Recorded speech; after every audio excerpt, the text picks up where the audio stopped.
Buenas tardes a todos y todas. Bueno, vamos a esperar a nuestro invitado de hoy, a Quique, veterano de guerra. Vamos a escuchar un poquito algunas historias y bueno, obviamente siempre es lindo refrescar la memoria, ¿no? Quique, querido, muy buenas tardes. ¿Cómo estás? Hola Esteban, muy bien, un poco nervioso con esto, pero bien, bien, tranqui, tranqui. Ahí vamos a ver qué pasa con el reportaje, cómo sale. Bueno, bueno, quédate tranquilo que solamente nos están viendo 1,5 millones de personas, este, así que, ¿no? En eso quédate tranquilo. Buenísimo.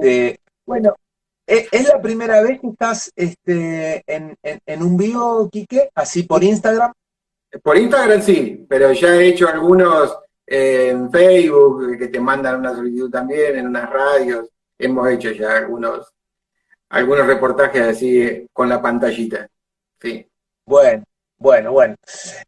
Quique, como siempre, al menos yo trato de que la gente que te está viendo ahora y que te va a ver por ahí en la semana, cuando esto queda grabado, eh, tenés un minuto para presentarte como vos quieras. ¿Cómo te presentarías para gente que no te conoce? ¿Pero empezamos desde chiquito o querés que empiece desde el 82? Bueno, a ver, vos fuiste un chiquito y también fuiste alguien, un adolescente o un joven que estuvo en el 82. Como vos quieras presentarte, Quique. Vos sabés, Esteban, que yo ahora mi firma cambió. Yo pongo mi firma y abajo pongo veterano de guerra de Malvinas. Ya cambió la firma a partir del año 82. Pero bueno, me presento más o menos para los que no me conocen. Soy Enrique Álvarez. Mis amigos ya saben, me conocen por Quique.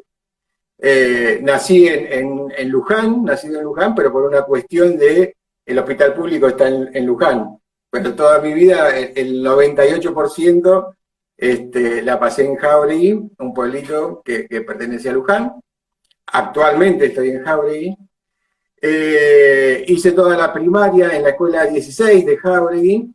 Y después, bueno, pertenezco a una familia humilde. Mis padres eran trabajadores. Así que, bueno, en aquel entonces no era obligación hacer el secundario, así que por ende los que teníamos esa racha, digamos, de no tener efectivo en el bolsillo, salíamos a trabajar desde temprano, desde edades muy tempranas, como para ayudar a nuestros padres. Eso me pasó a mí y le pasó a mis hermanos. Soy el cuarto de 5 hermanos, tres varones y dos mujeres.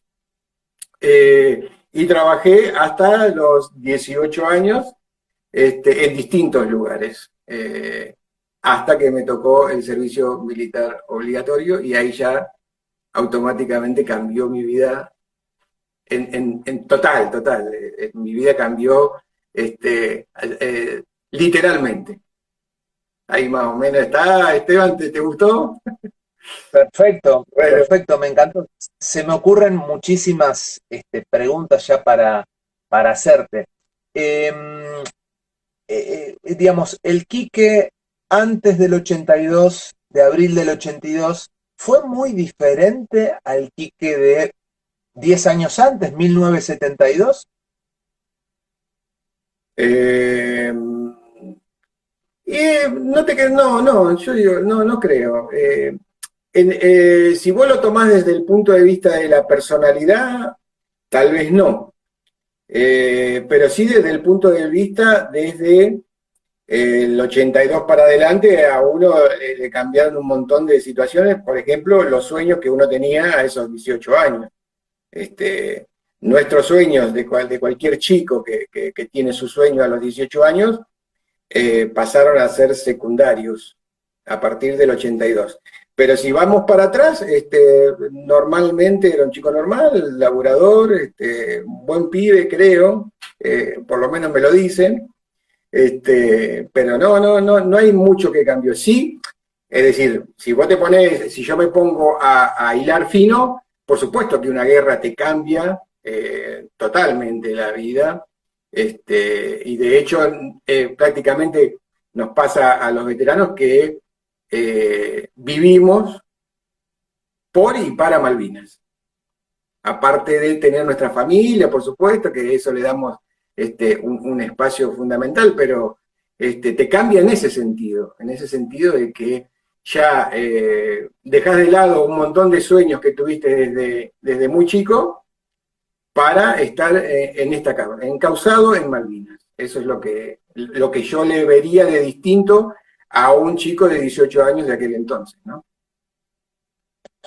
Vos sabés que no a cualquier ser humano atraviesa por una guerra. Claro. Más precisamente, de los seres humanos vivos, que más o menos están vivos, vos pertenecés al 0,01% de la población. Es decir, gente que de alguna manera atravesó, seres humanos que atravesaron esas experiencias que vos y tus compañeros y compañeras, porque hay veteranas mujeres también, digamos, realmente son una porcioncita muy, muy, muy pequeña de la sociedad, ¿no? Por más que veamos que ahora hay una guerra en la Europa del Este y hay miles, cientos de miles quizás de personas que están combatiendo, pero somos 7.600 millones de habitantes vivos. Claro, claro, claro, sí, sí. En algún momento... Nosotros, Esteban, tenemos el alto honor de pertenecer a ese pequeño porcentaje, ¿no? De haber ido a representar a pelear por un territorio que sabemos que nos pertenece y a defender nuestra soberanía y nuestra bandera. Eso es lo que a nosotros también, si volvemos a la pregunta anterior, es lo que nos cambió. Ese pequeño porcentaje que vos me acabás de informar, porque no lo sabía, creo que todos sentimos ese orgullo, ¿no? De haber ido a defender, que no lo tiene cualquiera. Y yo no estoy diciendo esto para ser más que alguien. Lo estoy diciendo desde el punto de vista de que ese pequeño porcentaje es tan pequeño que no es para todos. Es para los que estuvimos en ese momento en la guerra, ¿no? No sé si fui claro, pero más o menos es lo que quiero expresar, más o menos a eso. En algún momento, ahora vamos a ir por ahí más al núcleo de la charla de hoy, pero digo, en algún momento, o cuándo es que te empezaste a ser consciente de que, bueno, en los últimos 200 años de historia de nuestro país, digamos, ustedes son ese minúsculo que, si lo pensamos en el porcentaje de habitantes que tenemos en la Argentina, seguramente es un 0,00 y por allá, ¿no? Claro. ¿En algún momento se toma conciencia de eso? Yo creo que no, Esteban. Para nosotros es normal. Por ahí la sociedad, o vos en este caso que me lo estás informando porque no lo sé, o no lo sabía, la sociedad es la que nos ve desde ese punto de vista. Para nosotros es una vida que nos ha tocado, en nuestra vida nos ha tocado pasar por esta circunstancia, que es horrible, que no se la deseo a nadie, pero es lo que vivimos. Entonces, es como si tuvieses el trabajo, no sé, un trabajo de, qué sé yo, de plomero. Vos sos plomero y sos plomero, y para vos es lo más normal. Bueno, para nosotros, el hecho de haber vuelto de Malvinas y de haber participado en una guerra, en su momento nos costó porque la verdad que nos costó mucho, y hoy en día nos sigue costando, pero ya lo pasamos, entonces como que es algo que lo hemos incorporado a nuestra vida normal. Y por eso muchas veces vos nos escucharás decir a nosotros, cada vez que nos dicen, ustedes son héroes. Y nosotros no nos tomamos como héroes. Y es verdad, es literal, ojo, que no es algo que decimos porque lo decimos. Nosotros siempre decimos que los verdaderos héroes son los que quedaron en Malvinas. Nosotros tenemos la gracia de Dios de haber vuelto de esa guerra. ¿Pero por qué volvimos? Porque ellos quedaron allá, ojo, eso también lo tenemos que tener en cuenta. Entonces, a partir de eso, nosotros tenemos que saber qué es lo que tenemos que decir, qué es lo que tenemos que hacer y cómo tenemos que manejarnos en esta causa. Pero el yo sentirme algo más porque fui a Malvinas, yo particularmente no. Yo creo que Bien, la gente nos ve de otra forma. vamos a ir después a eso de por qué nosotros estamos necesitando referentes, ¿no? Y creo que los veteranos pueden ser este, una gran llave para abrir algunas cosas. Pero digo, 18 años, Enrique Álvarez, un habitante de un pequeño pueblo de la provincia de Buenos Aires, te llega ir al servicio militar. Bueno, contame ahí, ¿a dónde fuiste? ¿Cuánto tiempo estuviste de instrucción hasta que te sorprende la noticia de que ibas a Malvinas? Bueno, en aquel entonces se hacía el servicio militar obligatorio, ya lo sabrán. Escuchábamos el sorteo por la radio, no se escuchaba el sorteo de acuerdo a las 3 últimas cifras de documento, era el número que te tocaba para hacer el servicio militar. A mí me tocó el 377, y en aquel entonces yo pensé que me salvaba, te juro que pensé que me salvaba. Más allá de eso, yo tenía muchas ganas de hacerlo. No sé, viste estas cosas que a veces uno siente esa necesidad de querer hacerlo. Mis dos hermanos no lo hicieron, mis dos hermanos varones, y yo sentí esa necesidad de querer hacerlo.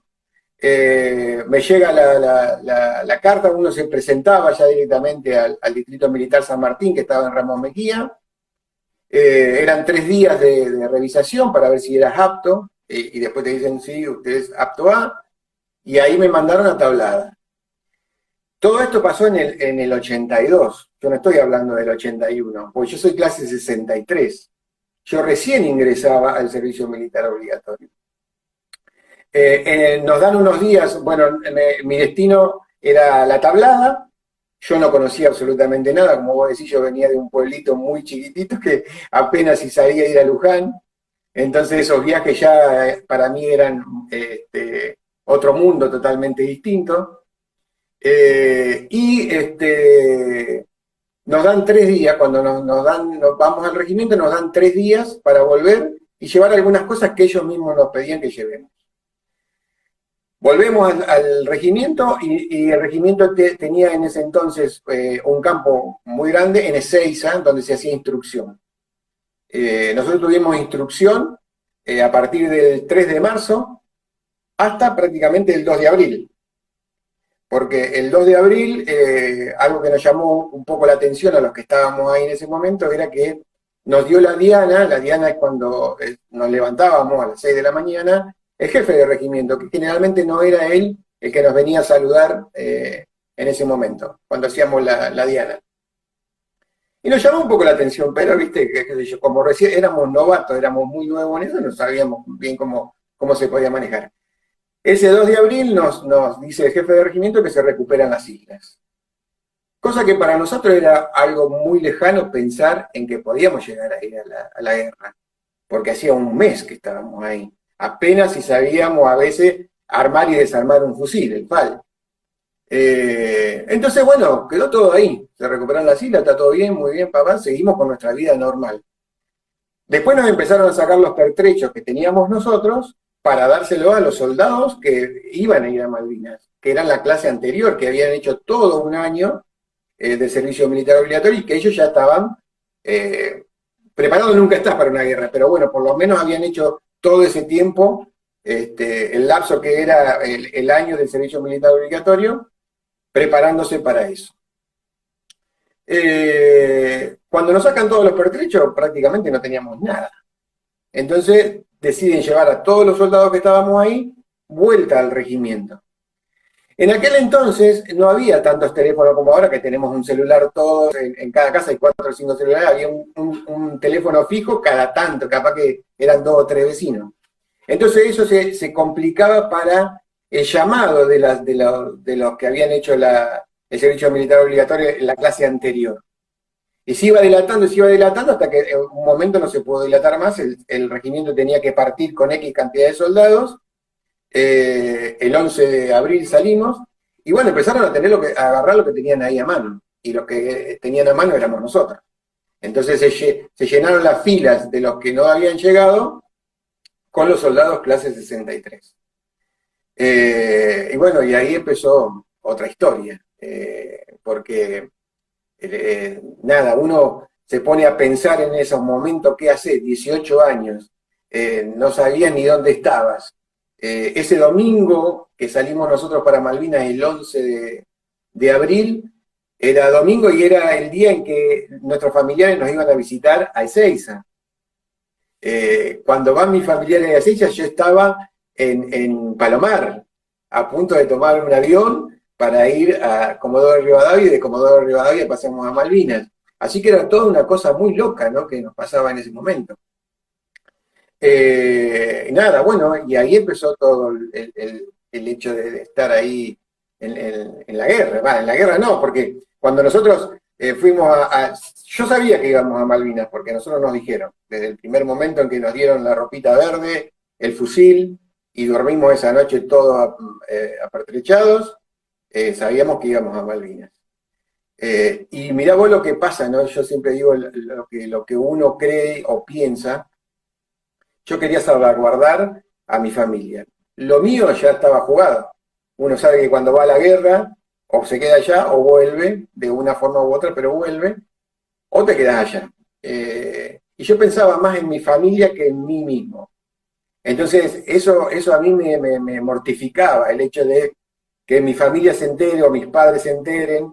Yo vivía con una tía, en realidad, pero era una familia, por lo que te comentaba antes, que éramos de bajos recursos. Yo prácticamente me crió una tía mía. Y nada, tenía ese sentimiento de decir, ¿qué va a pasar con ellos? Más que conmigo. No pensaba en lo que iba a pasar conmigo, sino qué va a pasar con ellos. Cuando se enteren de que tienen un hijo, un sobrino, lo que fuere, en una guerra. Una cosa de loco, porque sabiendo más todavía que hacía un mes que estaba haciendo el servicio militar, que era imposible que nos lleven, nada, bueno. Ellos se enteraron después que yo estaba en Malvinas cuando yo les mandé una carta. A ella directa, porque ellos empezaron a buscar, fíjate vos lo que son las cosas, uno habla a veces, nosotros si bien no queremos juntar las dos cosas, lo que fue la dictadura militar con lo que fue Malvinas, ¿no? O sea, siempre hacemos una parte. Pero a mí me pasó, me sentí en ese, o mis viejos cuando me contaban, para ellos yo era un desaparecido, porque no sabían dónde estaba. Preguntaban en todos lados y no sabían dónde estaba, hasta que un soldadito le dijo a mi hermana, Álvarez, me parece que se lo llevaron. Me parece. ¿Pero a dónde se lo llevaron? No sé. Y ellos se enteraron por una carta mía que yo les mandé de allá, que estaba allá. Ahí fue el boom más grande. Estuviste, Quique, con un mes de instrucción nada más, apenas sabías manejar el FAL, llegaste a Malvinas y, bueno, ¿qué pasó en los primeros días? Bueno, nosotros llegamos el 11 a la tardecita, ya 6:30 de la tarde, ya absolutamente oscuro de noche, 6:30, 7. Esa es la hora más o menos donde llegamos. Y desde el aeropuerto al puerto, había en aquel entonces un solo camino de asfalto que te llevaba hasta el puerto. Aproximadamente eran 13 kilómetros más o menos. Hicimos noche a mitad de camino. Y al otro día empezamos a buscar posiciones. Que no fue fácil el hecho de buscar, no sé, para nosotros por supuesto no fue fácil, pero no había una orden que dijera sí, van a tal lugar y ahí se quedan. Tuvimos que cambiar varias veces de posiciones. Hasta que a nosotros nos dieron la posición final, que era a 2 kilómetros al sur más o menos de Puerto Argentino, en la primera línea.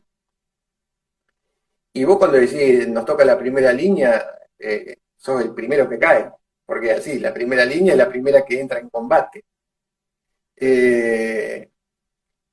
Y teníamos esa cosa, ¿viste? Pero hasta que, es decir, nosotros, yo voy a hablar por mí, siempre hablo por mí, Esteban, que quede claro, porque por ahí, ¿viste? Hay susceptibilidades que yo no quiero llegar a tocarlas, entonces voy a hablar por lo que me pasó a mí. Yo hasta ese momento no caía mucho en lo que estábamos viviendo, porque estábamos en ese lugar, estábamos en Malvinas, estábamos todos juntos, sabíamos que por ahí se armaba algo, pero todo lo que nos decían a nosotros era que no iba a pasar nada. Hasta ese momento no iba a pasar nada. Estábamos 15 días ahí y después venía el relevo. Una cosa que vos no la entendías mucho porque para hacer una posición, estar todo el tiempo ahí y después que te manden de vuelta para tu casa, no entendíamos mucho, pero bueno, eso era en un principio lo que nos decían. Así que para nosotros, no, hasta el 1 de mayo, fue eso, estar ahí y esperar y a ver qué pasaba con... No teníamos mucha información tampoco, a ver qué pasaba con el tema de que si esto se armaba o no se armaba, siempre estaba esa cuestión. Hasta el 1 de mayo. El 1 de mayo, cuando empezamos a sentir bombas, dijimos, bueno, listo, acá ya estamos al horno mal. Eh, y ahí sí ya... Ahí te hago una preguntita, te hago una pregunta. Llegaste a Malvinas el 11, 12 de abril, hasta el 1 de mayo, esos 20 días, eh, digamos, ¿había alguien que les estaba de alguna manera acomodando un poco la cabeza? Es decir, preparándolos emocionalmente, teniendo en cuenta que todos eran adolescentes. No, no. Y sobre todo a nosotros, a la clase 63, porque éramos los que no sabíamos nada, ni siquiera tomar un fusil y apuntar. Es más, practicamos tiro allá en Malvinas, contra una piedra. Ni siquiera teníamos un FAL, después nosotros lo que más o menos sabíamos era un FAL y nos dieron una pistola 9 milímetros, porque nosotros estábamos en la sección apoyo. La compañía se formaba de la siguiente forma, eran 4 secciones, primera sección, segunda sección y tercera sección. Y la sección apoyo está atrás de esas 3 secciones con un mortero, eran 2 morteros, mortero 81, que yo hasta ese momento no lo conocía tampoco, calcula que no sabía nada. Y bueno, entonces, nosotros éramos prácticamente los chicos de los mandados, porque, te soy sincero, nosotros nos mandaban, había que descargar municiones y allá iban los clases 63. Había que ir, siempre se descargaba munición en un, eh, ¿cómo es donde corren cada arriba de los caballos? En un hipódromo. Ahí había unos galpones grandes que se descargaban munición. Y todo el tiempo eran aviones que llegaban Hércules con munición, con pertrechos, bueno, ¿y quiénes iban? Los clases 63, vayan allá, vayan allá.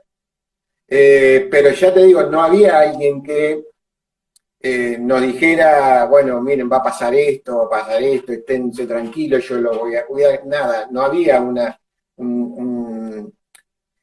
Si bien yo después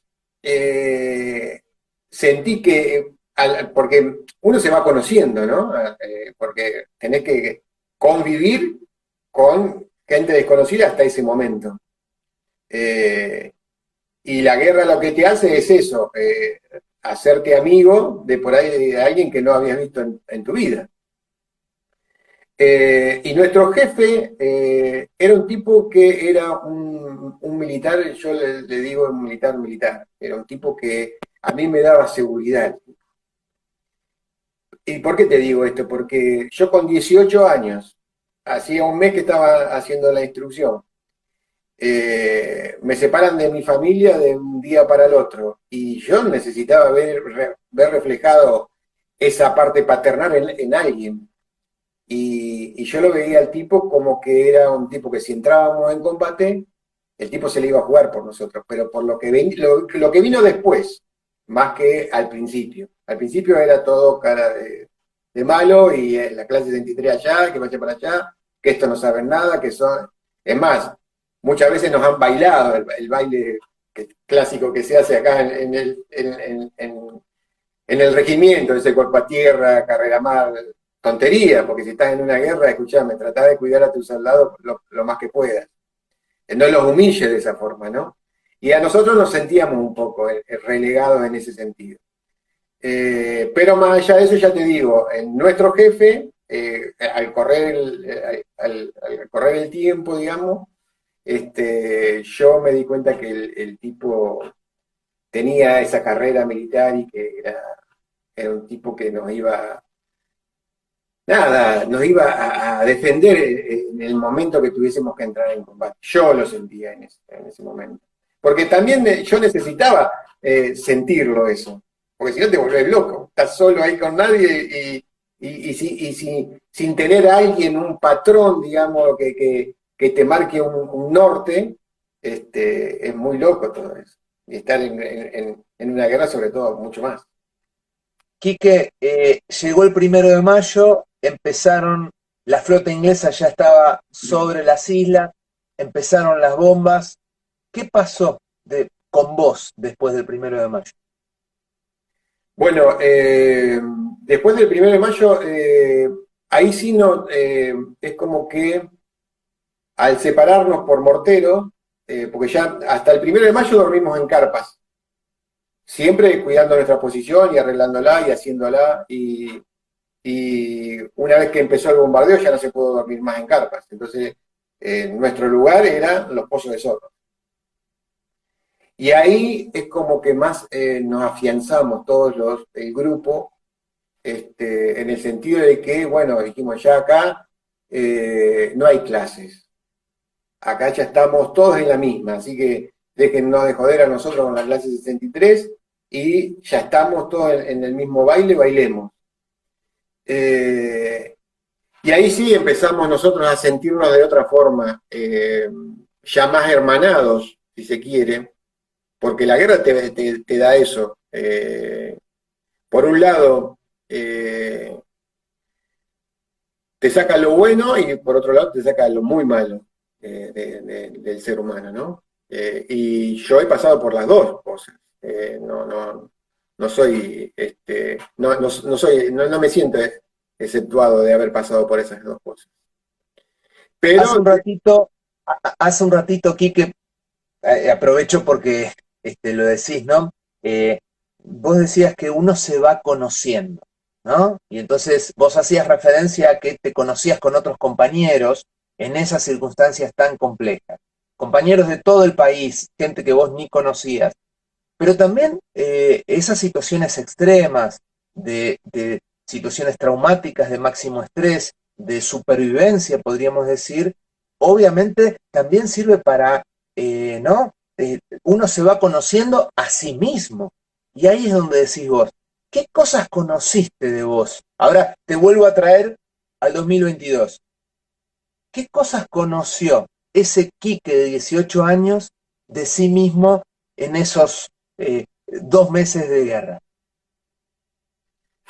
eh, yo creo que la templanza. Yo no pensé nunca que podía estar en una situación como esa y sentirme tranquilo. Yo nunca estuve, viste que todos, por supuesto que todos hemos tenido miedo, porque el miedo a la muerte, yo creo que si tenés miedo a la muerte en esa circunstancia la tenés más, ¿no? Yo creo que se potencia. Eh, pero fue eso, ahora que vos me lo preguntás, yo creo que sí fue eso la templanza. Vos sabés que pasan, a medida que uno va pasando los años, eh, te vas viendo de otra forma. A esos 18 años me refiero yo. Yo particularmente me veo, y ahora que vos me haces esa pregunta, me quedo así como pensando, porque nunca me la hice y nunca me la hicieron tampoco. Y yo creo que en ese momento... Eso es porque por lo general no te entrevista nunca un psicoanalista. Debe ser eso, debe ser eso, pero está buenísima la pregunta porque me hiciste reflexionar sobre eso. Y yo creo que en ese momento para mí era la templanza.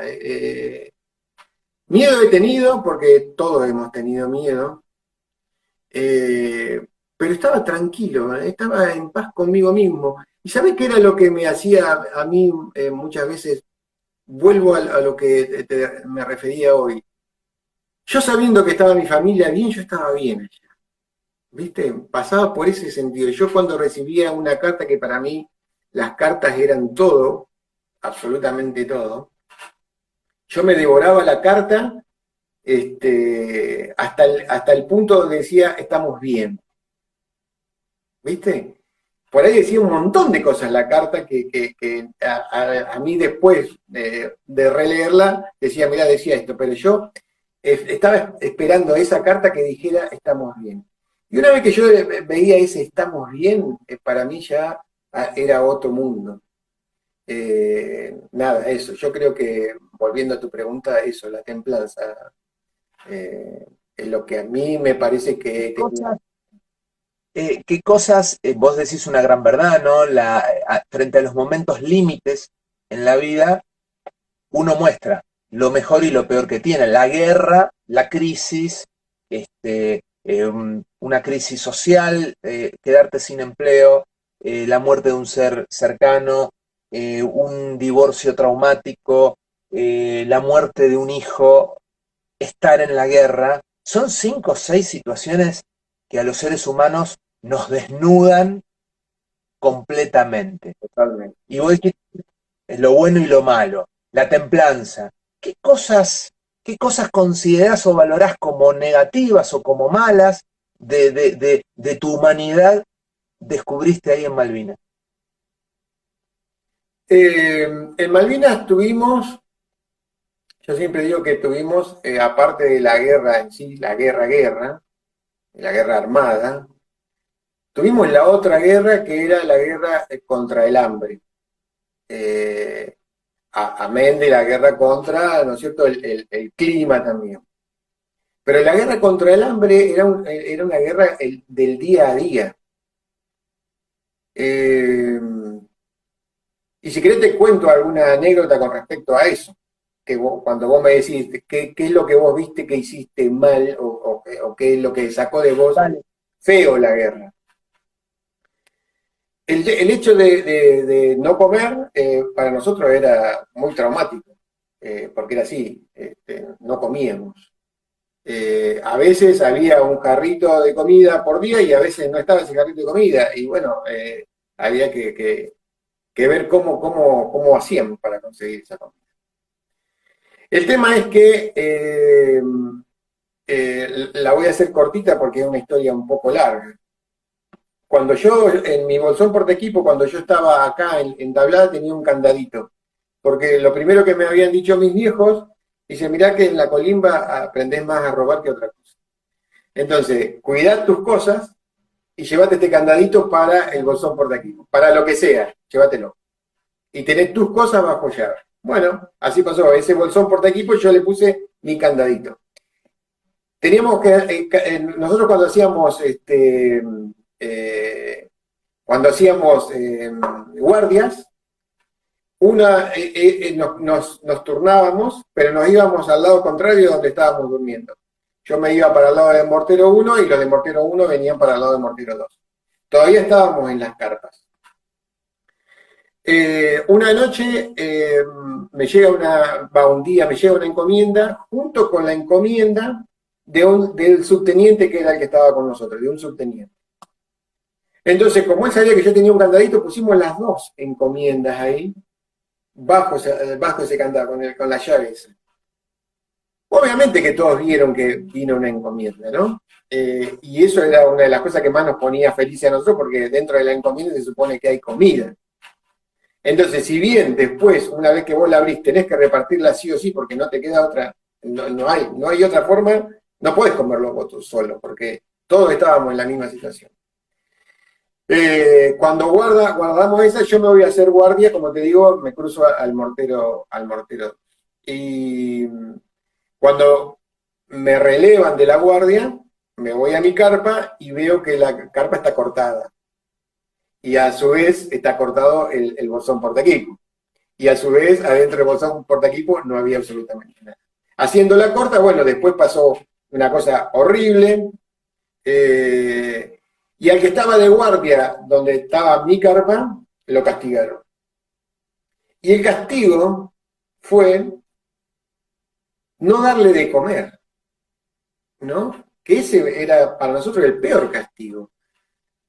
Te hago una pregunta porque creo que todos los que te estamos escuchando nos estaremos haciendo la misma pregunta. ¿Eso fue antes del 1 de Mayo, de la entrada en combate, o ya durante los combates? Después del 1 de Mayo. No, eso fue antes, porque ya nosotros ya Bien. el tema de la comida la veníamos pasando bastante mal. Eh, Nada, bueno, entonces, volviendo al relato, el castigo de ese soldado era no darle de comer ese día. ¿Y sabía quién le dieron la comida de ese soldado? A mí. Y yo hasta el día de hoy tengo esas cosas. Es decir, eso es lo feo, lo que me pasó a mí, lo horrible. Yo tuve la oportunidad de estar, porque estamos todos los años, nos reunimos con los veteranos, y yo le pedí perdón por lo que había hecho en ese momento, porque yo ni siquiera tuve el coraje de decir, no, esta comida es de él, la escondo y después se la doy. Yo me la comí, porque estaba en la misma situación que él. Y siempre tuve esa cosa dando vuelta hasta que pude verlo a él. Y a mí lo que me dejó tranquilo en su momento, cuando yo le pedí disculpas por lo que había pasado, él ni se acordaba de lo que había pasado. O sea que él no lo tuvo ni en cuenta. Y a mí eso como que me alivió un poco, ¿viste? El decir, bueno, no había un rencor, o no lo tenía él por lo menos, el rencor hacia mí, de yo haber hecho eso. Y lo bueno, es eso que te decía antes. Las encomiendas se repartían todas. Por más hambre que tuviésemos todos, se repartían entre todos. Y cuando llegaba un paquete de galletitas, se repartía ese paquete de galletitas. Y cuando a mí me daban, porque a mí una vez me mandaron a la enfermería y me dieron una lata de dulce de batata llena de guiso, lo repartí y lo pusimos entre todos. Y yo sabía que ellos, a pesar de lo que había pasado con mi encomienda, en el momento del combate, ellos iban a estar al lado mío y yo iba a estar al lado de ellos. Eso es lo bueno. Yo rescato mucho más lo bueno que lo malo. Pero lo malo a mí me Seguro. justificaba hasta que lo pude sacar. Qué bueno, qué bueno. Bueno, obviamente que, digamos, yo puedo estar hablando con cualquier veterano de guerra, podríamos estar 3 horas. Pero hace un ratito, un compañero, amigo de internet, mandó una pregunta o una reflexión, y yo te la quiero hacer como pregunta. Él recién escribió ahí que había leído que a veces no se lucha tanto por la patria, sino por el otro compañero. O sea que en el momento del combate vos te estás cuidando, ¿no? La vida con otros. ¿Crees que esto es así? ¿Vos que lo viviste ahí en primera persona? Nosotros no entramos en combate. Salvo el 13 a la noche, que ya las balas nos pasaban por la cabeza, pero al ser un arma pesada, nosotros no teníamos alcance para combatir de acuerdo a la distancia que estaban los ingleses. Yo creo que es un conjunto, Esteban. Yo creo que está todo metido ahí adentro. No, por supuesto que en el momento del combate, que yo no lo tuve, por eso no te lo puedo explicar exactamente, yo creo que en el momento del combate, de acuerdo a lo que me han dicho muchos veteranos, uno se pega hombro a hombro con tu compañero y empezás a combatir. Y te olvidás de todo, absolutamente de todo, por lo que me han dicho. A mí lo que me pasó el 13 de junio, cuando ya estaban en las últimas, yo estaba en el pozo de zorro del subteniente Fernández porque el mío se había inundado, entonces yo ya no podía habitarlo más, ya directamente el pozo, y me voy al pozo de zorro del subteniente Fernández. Eh, Toda esa balacea que nosotros vivimos esa noche, yo no la podía creer. Era una cosa para mí absolutamente nueva y nada, a pesar de que estuvimos 40 y pico de días Yo digo, los que no entramos en combate no quiere decir que no hayamos estado en la guerra, porque todo el tiempo nos combatieron. Yo digo, los que no entramos en combate, no, igual nos combatieron hasta el último día. Porque cuando nosotros escuchábamos que salía la bomba allá de los buques, no sabíamos si le iba a tocar a nosotros o a quién, ¿no?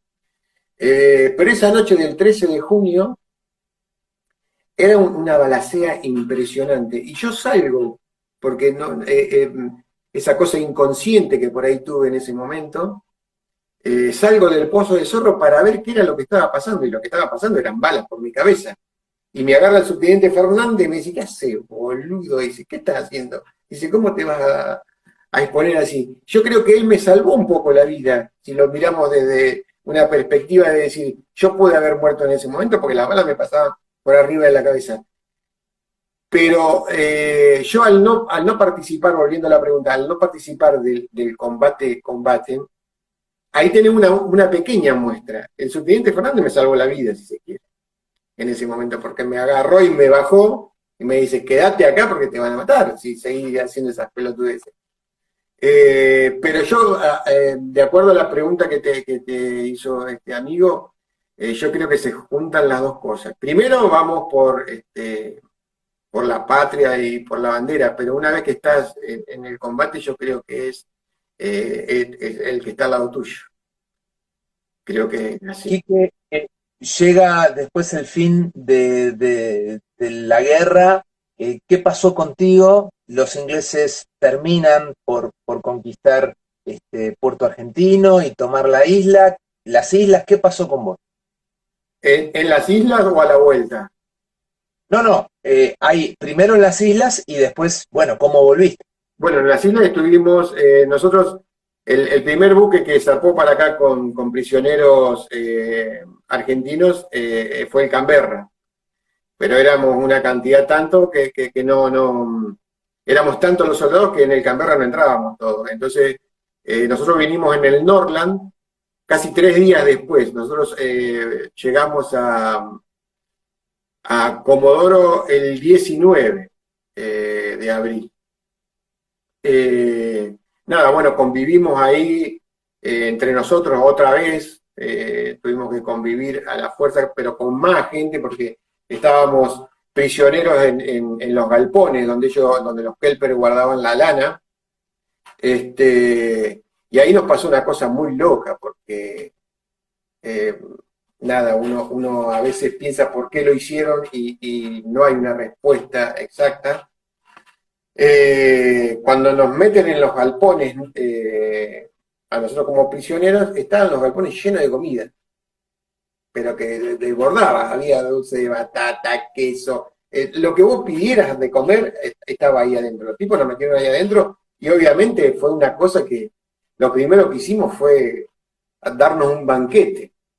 Y bueno, te ponés a preguntar por qué nosotros estábamos pasando hambre en la primera línea, siendo que había tanta comida ahí. No lo entenderías, yo tampoco lo entiendo hasta el día de hoy. Estuvimos hasta que 3 días más o 4, hasta que nos llevaron al Northland. En el Northland estuvimos más o menos 24 horas de viaje, nos trajeron al continente y después medio que nos escondieron en Campo de Mayo. En Campo de Mayo todo el mundo sabía que habíamos vuelto, así que los familiares estaban, pero a nosotros no nos dejaban ver a nuestros familiares.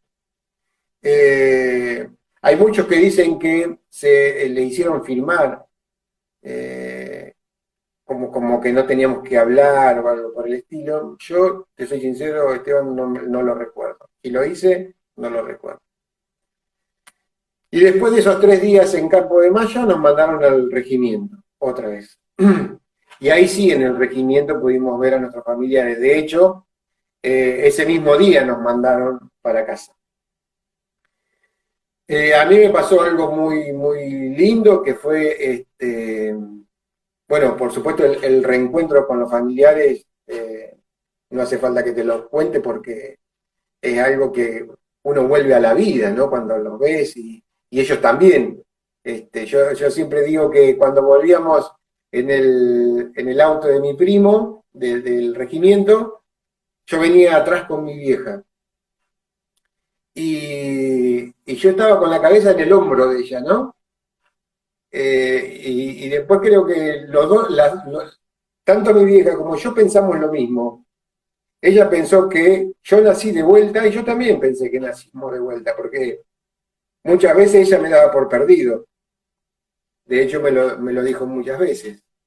Y el tenerme ahí fue, no hubo conversación. En el viaje, en el trayecto de la Tablada a mi casa no hubo conversación. Era eso, era ese clima, viste, que vos preferís ese silencio y ellos también, a lo mejor, y me lo respetaron y estuvo muy bueno. Y después sí, en casa fue otra cosa. En casa fue ir y venir de vecinos y familiares, y yo contando, estuve como hasta las 4 de la mañana contando absolutamente todo lo que había vivido, y eso a mí me hizo mucho bien, porque era esa mochila cargada que uno venía, viste, y vos decís, ¿y ahora qué va a pasar conmigo? Y eso a mí me ayudó a poder eh, saltear esa cosa de decir, viste que hay muchos que no hablan y hasta el día de hoy no hablan, y hay muchos de los que no hablaron que no están más. Yo creo que el hablar es sanador, para mí por lo menos lo fue. Y el sacarme esa mochila impresionante que teníamos dentro, a mí me ayudó muchísimo, mucho, mucho.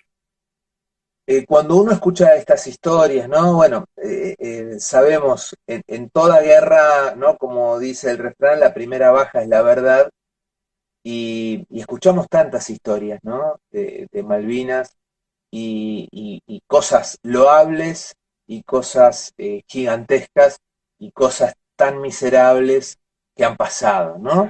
Eh, bien, eh, ¿qué fue lo que, obviamente, ¿no? Nosotros aquí, para los amigos que por ahí nos ven desde otros países, aquí hablamos mucho de ese proceso de desmalvinización, que fue como un gran tiempo de silencio, unos cuantos años, entre comillas. Eh, Quique, ¿cómo es que a vos se te arma esta necesidad de sumarte a un grupo de veteranos, de comenzar a gestionar y militar por la causa Malvinas? Como decís, vivimos por y para la causa Malvinas. ¿Cuántos años pasaron hasta que vos empezaste a conectarte con ese otro proceso de contarnos y transmitir estas historias? Bueno, cuando volvimos había otra situación que era insertarnos en la sociedad.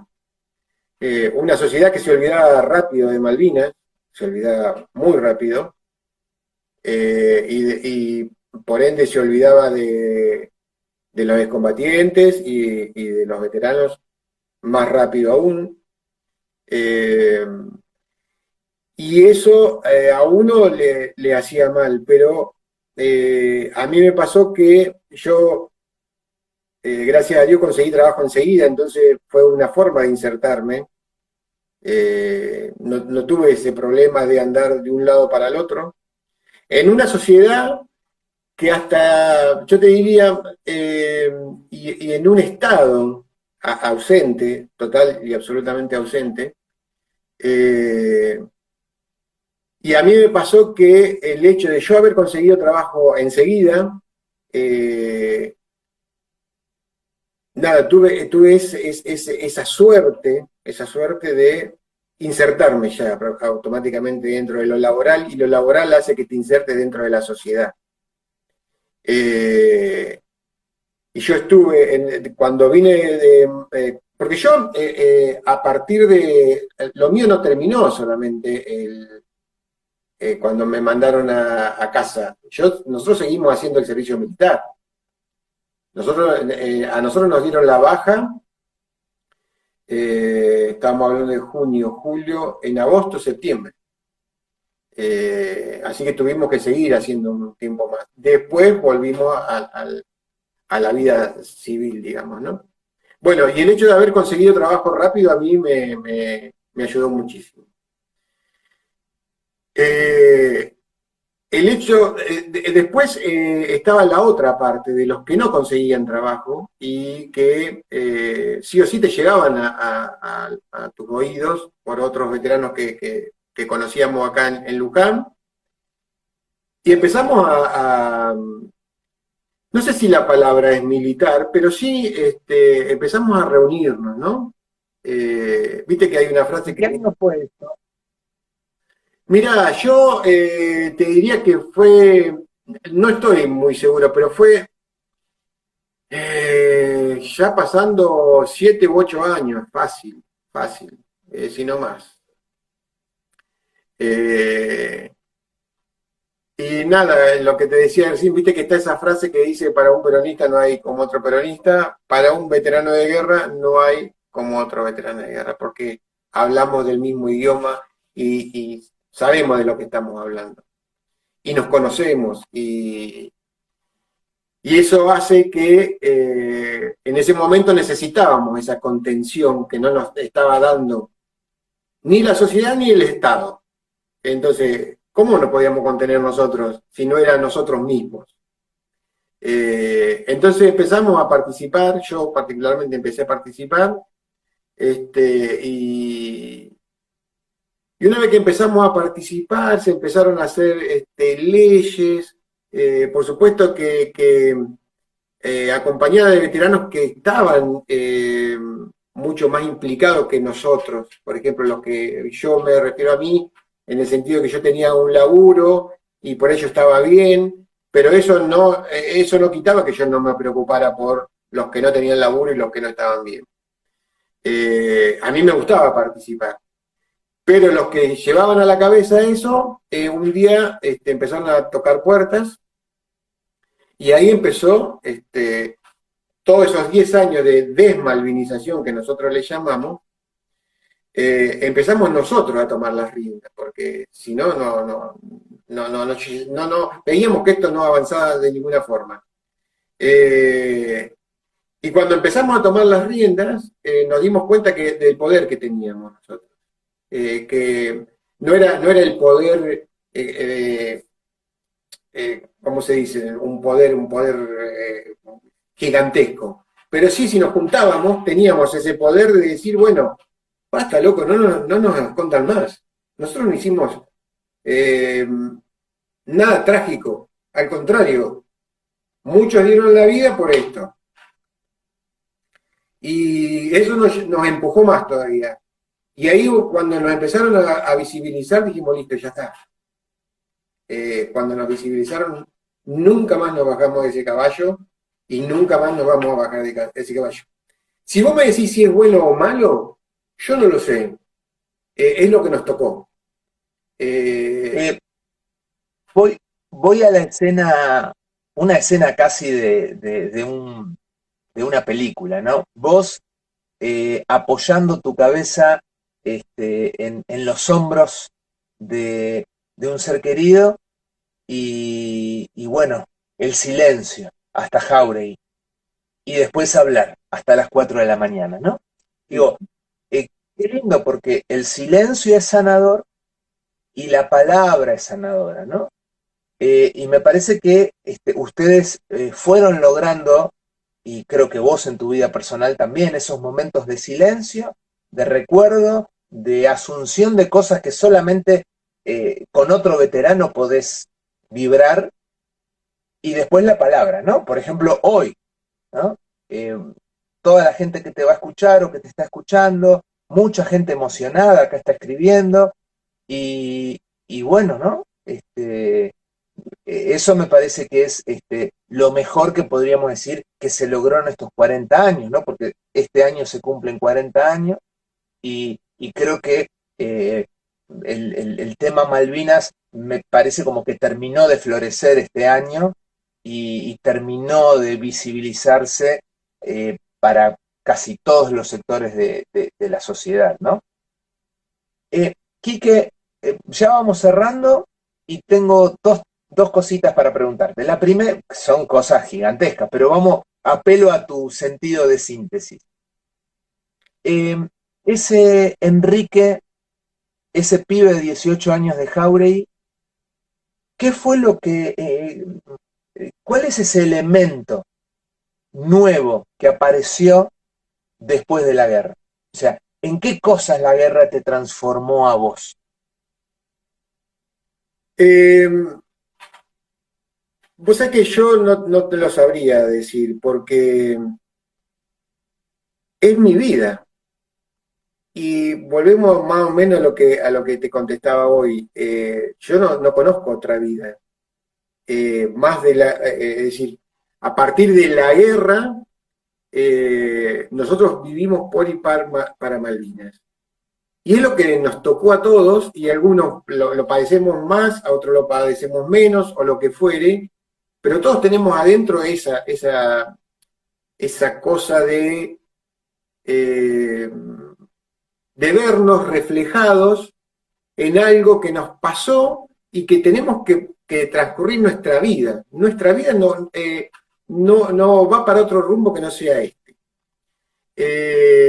Más allá a veces, porque eso también nos trae conflictos este, personales y familiares. Eh, Porque no podemos separar una cosa de la otra. Son dos sentimientos que tenemos. Yo, por ejemplo, con mis hijos tengo el sentimiento del amor, del amor de padre, y no puedo separar el sentimiento que tengo por Malvinas, a partir de lo que nos pasó a nosotros. Eh, y cuando yo veo una bandera celeste y blanca me emociono, cuando veo que están cantando el himno me emociono, todas esas cosas. Malvinas ha hecho eso de nosotros. Vos me decís, ¿son patriotas? Y yo no sé si somos patriotas. Nos pega profundamente en el corazón, todo eso. Así como también nos pega profundamente en el corazón lo familiar. Pero no lo podemos despegar. Es algo que para mí se me hace imposible despegar una cosa de la otra. No sé. Creo que ahí vamos un poquito a la respuesta de una de las preguntas que mencionábamos al principio, o que vos te hacías. Che, ¿nos ven como héroes? ¿La sociedad nos ven como héroes? Yo creo que la sociedad, me parece, está tan necesitada de modelos que hombres y mujeres que se sientan patriotas, hoy es, podríamos decir, contracultural, ¿no? En una sociedad fragmentada, dividida, hastiada, entristecida, como somos hoy los argentinos, eh, bueno, creo que ustedes son grandes referentes en cuanto a que nos pueden dar esa posibilidad de una zanahoria, ¿no? Yo creo que hay algo de patriotismo en lo que vos decís, que me parece que eso es lo que más convoca, ¿no? O sea, en una sociedad en donde nadie cree en nadie, bueno, obviamente que ver a alguien que se puede emocionar con un himno, bueno, ¿no? Eso realmente marca una gran diferencia aquí. Sí, sí, a veces a nosotros, cuando vos decís que podemos ser a lo mejor un norte, ¿no? Los veteranos de guerra para acomodar algunas cosas que nos están dando vueltas en la cabeza. Yo creo que siempre digo, Malvinas es lo único que no tiene grietas, ¿no es cierto? Me parece a mí, o por lo menos es lo que yo veo en la sociedad. Mirá, te cuento una cosita chiquitita. Cuando fuimos por el tema que hicimos una manifestación en Buenos Aires, que fuimos al PAMI porque teníamos que reclamar por nuestra salud, aunque parezca mentira, todavía tenemos que seguir reclamando. Eh, la gente salía a los balcones con banderas. Eso te daba la pauta de que la gente nos quiere y nos cree. Y saben que nosotros no los defraudamos en ese sentido. Eh, y estábamos todos muy emocionados, porque nosotros íbamos por un reclamo que sabemos que es justo, pero a la vez teníamos el apoyo de esa sociedad, de la sociedad que nunca nos largó la mano. jamás, ¿eh? No puedo decir que nos largó la mano. Que no sabían que, como dije al principio, que no sabían qué hacer con nosotros es cierto, pero nunca nos largó la mano. Eh, y ver esas banderas y la gente gritándote, vamos, los veteranos, qué sé yo, a 40 años, tipos de casi de 60 años, ah, te moviliza mucho y te das cuenta que nosotros no podemos defraudar eso. Ese es otro de los compromisos que tenemos. No nos podemos dar ese gusto de defraudar a esa gente que nos tiene tanta confianza. Yo voy por ese camino, por el camino de contar la verdad de lo que pasó en Malvinas, el camino de tratar de... Yo siempre digo que si yo hubiese quedado en Malvinas, me gustaría que los que hablen por mí sean como yo, que hablen con la verdad y que digan desde el sentimiento, porque a veces uno, cuando va a dar las charlas, los chicos te preguntan más de la guerra que de lo que uno sintió, ¿no es cierto? Y cuando hablas con chicos grandes ya podés meterte más en lo que es la persona que vivió esa guerra y no la guerra en sí. A mí me gusta ir por ese camino. Este, Seguro. y me Que gustaría... es un poco el que hablamos hoy, ¿no? Ahora, te voy a sacar un poco de esa emoción que vos nos generás a todos y ya para ir cerrando. Eh, También, en un pequeño párrafo, ¿cómo estás viviendo vos como veterano de guerra, alguien que estuvo en un pozo de zorro y que le pasaban las balas por arriba de la cabeza? ¿Cómo ves, cómo se vive desde tu expertise, desde tu historia, la guerra en Ucrania, entre Ucrania y Rusia, la invasión de Rusia a Ucrania, una guerra que hoy podemos ver en Instagram con videos filmados por los propios soldados? O sea, es una guerra transmitida en vivo. ¿Cómo la viven ustedes? ¿Cómo la vivís vos? Mal, me pone muy mal, porque no puedo apartarme de eso, no, porque como vos decías, ese pequeño porcentaje de los que vivimos una guerra, sabemos de qué se está hablando ahí cuando se habla de una guerra, sabemos de lo que se hace en una guerra, sabemos que se pierden vidas. Eh, Al principio a mí me choqueó mucho, demasiado, porque al principio eran imágenes todo el tiempo en la televisión, hasta que un día tuve que no cortarlo, porque me estaba afectando seriamente, porque no había forma de que yo no uniera lo que me pasó a mí con lo que estaba viendo en la pantalla. Era yo, me veía ahí adentro, en esa guerra que no es la mía, pero yo al haber pasado por una guerra me veía ahí adentro. Entonces, eso me mortificaba y hoy mismo me mortifica porque, nada, parece que no aprendemos que ese no es el camino, ¿no? Hay una cosa que el hombre no sé, se destruye a sí mismo y no aprende que esas vidas humanas que se pierden.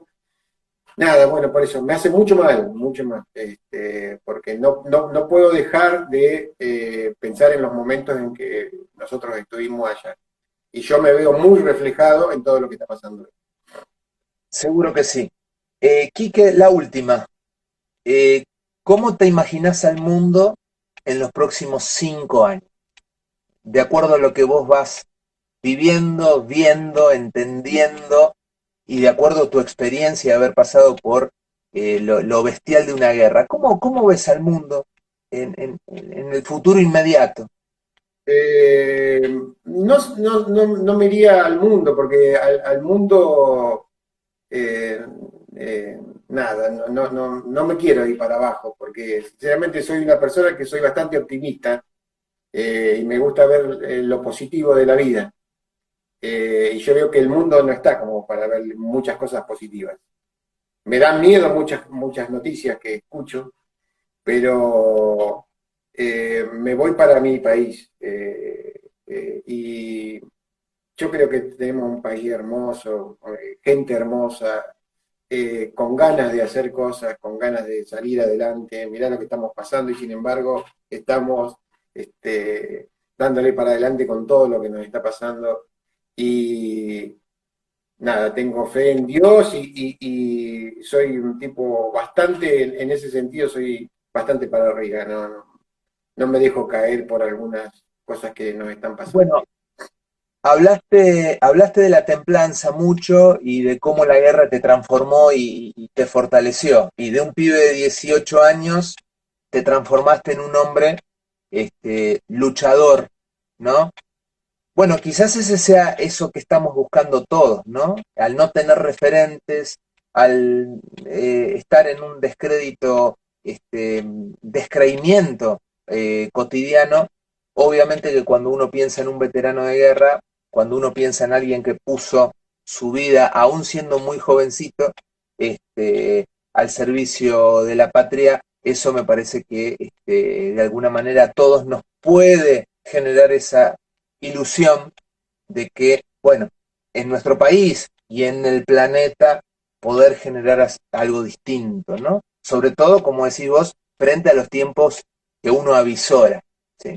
Exactamente. Quique, muchísimas gracias, ya nos pasamos de la hora más o menos que habíamos dicho. Bueno, Este, obviamente que con un veterano de guerra, y creo yo que con cualquier veterano de cualquier guerra, uno entra en un momento, un espacio-tiempo diferente y podríamos estar 4 o 5 horas, ¿no? totalmente, totalmente. Te mandan, mucha gente te mandó saludos, Bueno, gente que se emociona, y bueno, gracias por compartir tu intimidad, tu historia, tu silencio, ¿eh? Y bueno, acá también desde Chile están mandando saludos, y bueno, gracias querido Quique bueno, por Esteban, aceptar esta invitación. sinceramente, yo siempre digo lo mismo. Yo particularmente estoy muy agradecido de que me haya hecho esta entrevista y que por un momento todos los que nos están escuchando, e incluyéndote a vos también, le pasemos esta mochilita que llevamos para toda nuestra vida a ustedes. Así que de ahora en más me voy a sentir un poco más relajado. Te agradezco Bueno, mucho por la con entrevista. gusto. Y fue una linda charla de café, Esteban. Fue una linda charla de café. Con gusto, bueno, acá siguen amigos mandando saludos. Con gusto nosotros, quienes no tuvimos esa experiencia, tomamos ese pedacito de carga, ese pedacito de dolor y de alegría de lo que implica una guerra. Y bueno, ojalá todos podamos aprender y multiplicar estos saberes para que la violencia no sea nunca más una opción, al menos en nuestra sociedad. ¿Sí? Quique, 1 millón de gracias y Esteban, bueno, nos estaremos viendo. Dale. si Dios quiere, si Dios quiere. Muchas gracias.